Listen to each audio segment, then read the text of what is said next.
Like, can you tell me what your coaching program looks like or what? Yeah. So, so the clients I'm working with right now, we are, their primary goal is they want to lose weight.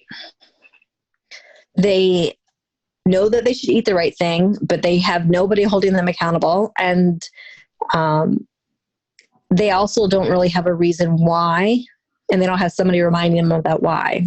And so right now I'm teaching them the importance of eating enough food and making sure that your activity matches how you're basically how, if you want to lose weight, you need to still eat a healthy amount of food with the right balance of protein, carbs, and fat so that you feel full, so that you then don't binge and then kind of start this cycle. But those of my clients right now are in the, hey, I really just am sick of being 50 pounds overweight. I have not lived 50 pounds overweight. I've lived about 15 pounds overweight. So like, I know what it takes to go from that to there, but I did help my dad lose 60 pounds. So I feel like pretty confident about that. I would love to help people get off the couch, which is part of like the next step is that you have to start stacking habits. You can't make 1,000 changes all at once and expect them all to stick.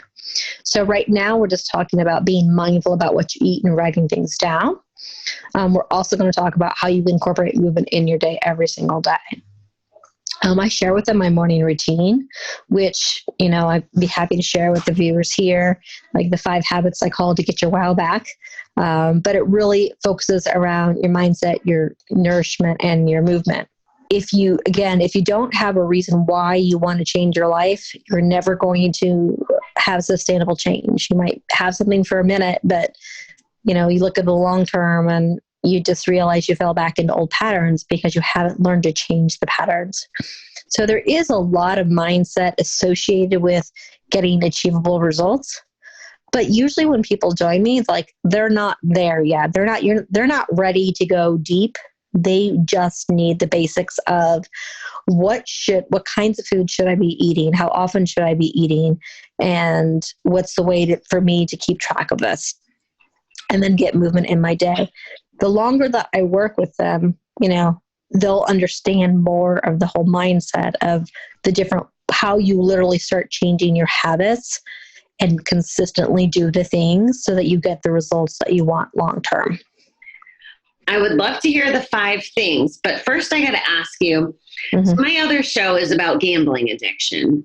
And I've had some folks on there from across different addictions, porn, drugs and alcohol, and food.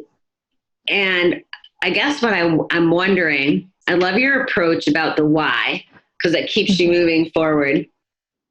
But I'm learning from my experience and from different, I guess it's just the exposure I've had, that a lot of times people have to go back to find out what's causing us to overeat in the first place, or to gamble or drink or to do the thing. Like there's a little bit of backwards work.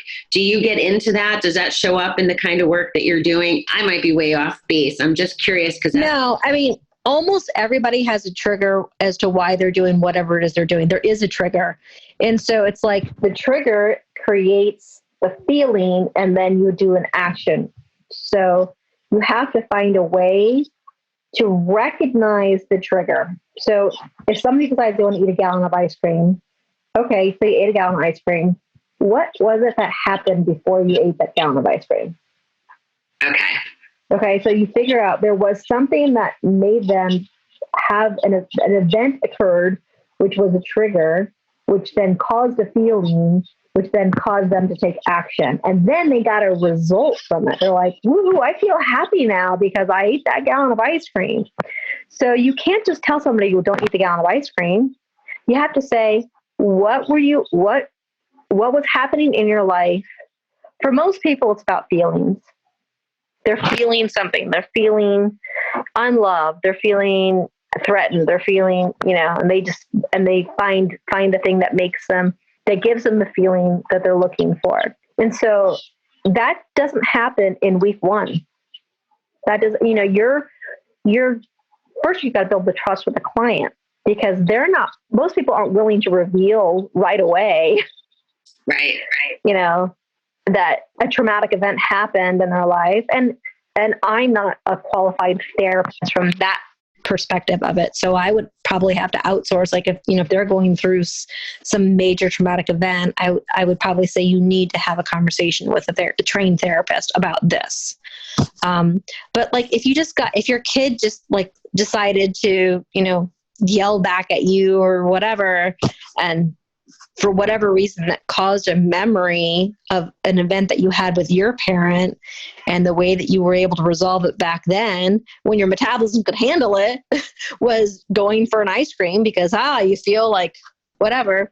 You just have to remember there's events that happen today that can trigger something from in the past. And depending on what that past event was, I can help somebody through that. But if it's trauma, then you got to people just need help. And I truly believe in the power of therapy to work through and get past some of those traumatic events. But right now, my clients haven't said anything to me that makes me believe that the reason why they're overeating or why they're not moving their bodies has anything to do with the traumatic event. And obviously, if it did, I wouldn't be able to share it anyway. But the point for me is to build the trust with them, do the basics first, and then peel the onion. Because what I want to happen, I want them to fail when they're with me. Because if they're with me long enough that they actually fail, then we can work through what that trigger is that caused them to fail. If they're with me and they are perfect for the 2 months that they're with me and nothing ever goes wrong, then okay, that's kind of nice. But then how do they cope when they have when they fall off the wagon? And so that is actually, I'm never going to design somebody to like fail on purpose. But life happens, right? Life happens. And so the goal for me would be to teach them how to handle things so that when I'm not around, they don't need Tricia to walk them through a scenario or to check in with me to get through it on their own. I want them to build the skills so they don't need somebody like me.